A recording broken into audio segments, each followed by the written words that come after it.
In fact, the alien is played by quite a wonderful fellow named Tom Woodruff. And there is a funny thing that happened. Aliens wasn't just a sequel. It was terror transformed into war. Inside the room. It's reading right, man, look. Well, you're not reading it right. A film that turned Ridley Scott's haunted house into James Cameron's Vietnam and made motherhood the ultimate weapon. But behind the pulse rifles and power loaders, nothing was certain. To this, the second movie, Aliens, is the fact that she's not strong in the beginning. In a way, she's a character. Cameron wrote the script in 3 weeks on a barely functional typewriter. The British crew tried to sabotage the production. Jim Cameron has given me the opportunity to be in 2 really, really tremendous movies. And Sigourney Weaver fought the studio for months just to make the film possible.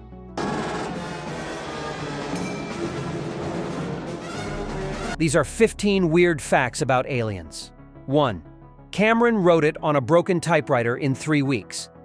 Fresh off the Terminator's success, Cameron hammered out the Aliens screenplay on a malfunctioning typewriter that wouldn't properly type the letter S. Scott's, much vaunted Alien film, and everybody tried to talk me out of it. I said, well, don't. Forcing him to handwrite every single one throughout the entire draft. The writing process was fueled by creative obsession and tight deadlines that left Cameron working 18-hour days without breaks or distractions. He structured the story as deliberate inversion of Scott's original, where Alien was slow-burn horror. Aliens would be relentless action that maintained terror through overwhelming numbers, rather than single creature suspense.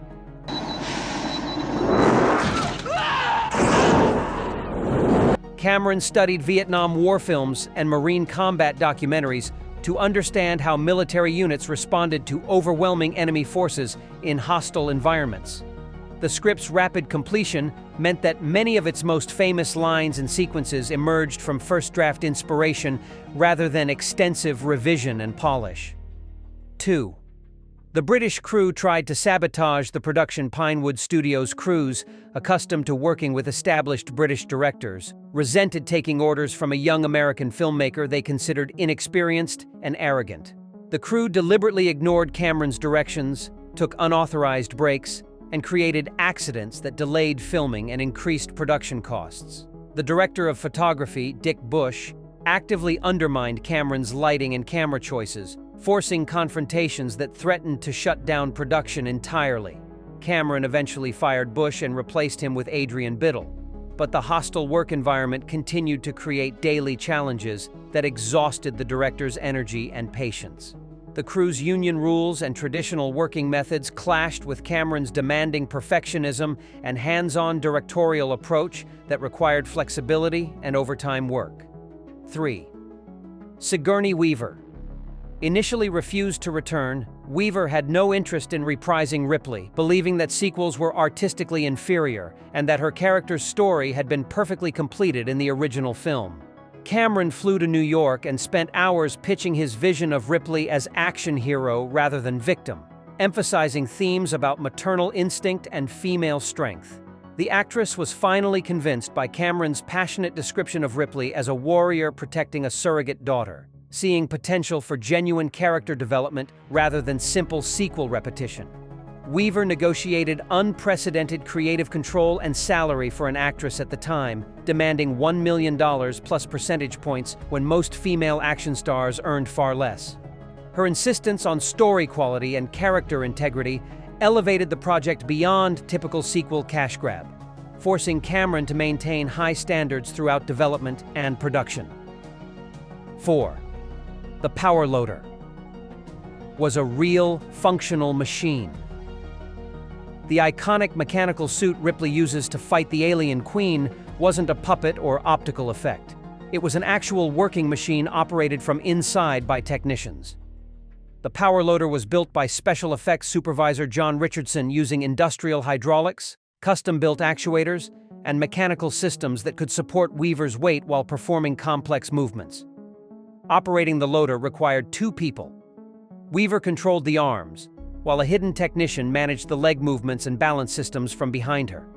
The machine was so heavy and powerful that safety concerns limited how it could be used, with every movement carefully choreographed and rehearsed to prevent injuries. Weaver trained for weeks to operate the loader's controls smoothly enough for filming, developing genuine skill with machinery that made her performance convincingly expert. 5. Carrie Henn was cast from 500 children. Henn, playing Newt, was chosen from over 500 child actors specifically because she wasn't a typical professional performer with rehearsed cuteness or obvious acting training. Cameron wanted genuine vulnerability and authentic childhood behavior rather than precocious child star performance that would seem artificial in the film's intense situations. Henn was the daughter of a military family stationed in England, giving her natural familiarity with military culture that enhanced her interactions with the Marine characters. The young actress had never acted before and never pursued acting afterward, making her Aliens performance a unique moment of authentic childhood captured perfectly on film. Cameron directed Henn by explaining situations honestly rather than manipulating her emotions through standard child acting techniques, trusting her natural responses to create convincing fear and affection. 6. The Marines were played by actual military veterans. Cameron cast several actors with genuine military experience to ensure that combat sequences and tactical procedures would feel authentic rather than like obvious Hollywood approximations. The veterans brought real military training, weapon handling expertise, and squad dynamics that couldn't be taught through traditional acting workshops or brief boot camp experiences. Michael Biehn, Bill Paxton, and others underwent additional combat training, but the presence of actual veterans elevated everyone's performance through authentic military culture and realistic tactical thinking. The cast lived together during pre-production, developing genuine squad camaraderie and interpersonal tensions that translated directly into their on-screen relationships and combat effectiveness. Real military advisors worked with the cast to develop authentic radio procedures, tactical movements, and combat communications that made the Marines feel like genuine professionals rather than actors pretending to be soldiers. The combination of veterans and well-trained actors created ensemble chemistry that made audiences believe these characters had been serving together long before the film's events. 7. The Alien Queen was operated by 14 people. Simultaneously, the massive Alien Queen required a team of puppeteers working in perfect coordination to control her movements, facial expressions, and attack behaviors during combat sequences. The creature was built on a massive hydraulic platform that allowed movement and rotation while supporting the weight of multiple operators hidden inside the superstructure. Some operators controlled the Queen's arms and hands, others managed facial features and jaw movements, while additional team members operated the tail and overall body positioning. The complexity of coordinating 14 people's movements simultaneously meant that every shot required extensive rehearsal and precise timing to make the creature feel like a single living organism. Radio headsets kept the operators connected, with a coordinator calling out movement sequences like a choreographer directing a complex dance performance. 8. Bill Paxton, improvised, "Game over, man." Paxton's most famous line wasn't in Cameron's script, but emerged spontaneously from the actor's understanding of his character's panic and his own improvisational comedy background. The panicked repetition perfectly captured Hudson's breakdown under pressure, while providing dark comic relief that made the horror more bearable for audiences. Cameron encouraged improvisation from his cast, recognizing that actors who understood their characters could often generate more authentic dialogue than any writer could create in isolation. Paxton's military brat background helped him understand how real soldiers might respond to overwhelming stress with gallows humor and emotional collapse, rather than stoic professionalism. The line became so iconic that it transcended the film, entering popular culture as shorthand for situations where everything has gone catastrophically wrong. 9. James Horner. Composed the score in 4 days, Horner was brought in at the last minute after production delays left virtually no time for traditional film scoring and recording processes. The composer had only 4 days to write over an hour of orchestral music, working around the clock with minimal sleep while coordinating with orchestra schedules and recording studio availability.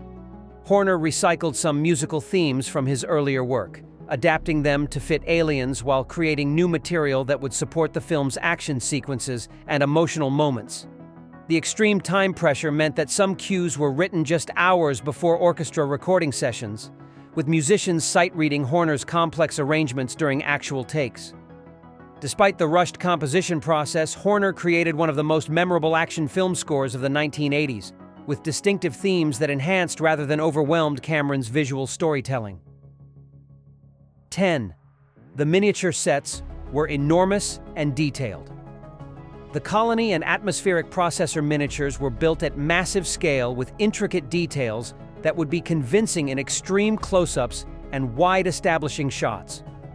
Model makers spent months constructing the colony complex, including hundreds of individual windows, detailed piping systems, and weathering effects that made the structures look genuinely inhabited and industrial. The atmospheric processor was built at such large scale that it required special rigging just to support its weight during filming and transportation between stages. Each miniature included practical lighting systems with hundreds of individual lights that could be controlled separately to create authentic nighttime illumination patterns. The models were filmed using motion control cameras that could execute complex moves while maintaining perfect focus and depth of field across miniature environments. The massive practical miniatures demonstrated that sometimes the most convincing visual effects require building actual physical objects at impressive scale, rather than generating everything digitally. 11.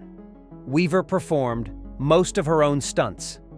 Despite studio safety concerns, Weaver insisted on performing dangerous action sequences herself to maintain character continuity and physical authenticity throughout intense combat and escape scenes. She trained extensively with the pulse rifle, learning authentic weapon handling and tactical movements that made Ripley's transformation into warrior believable to military and action film audiences.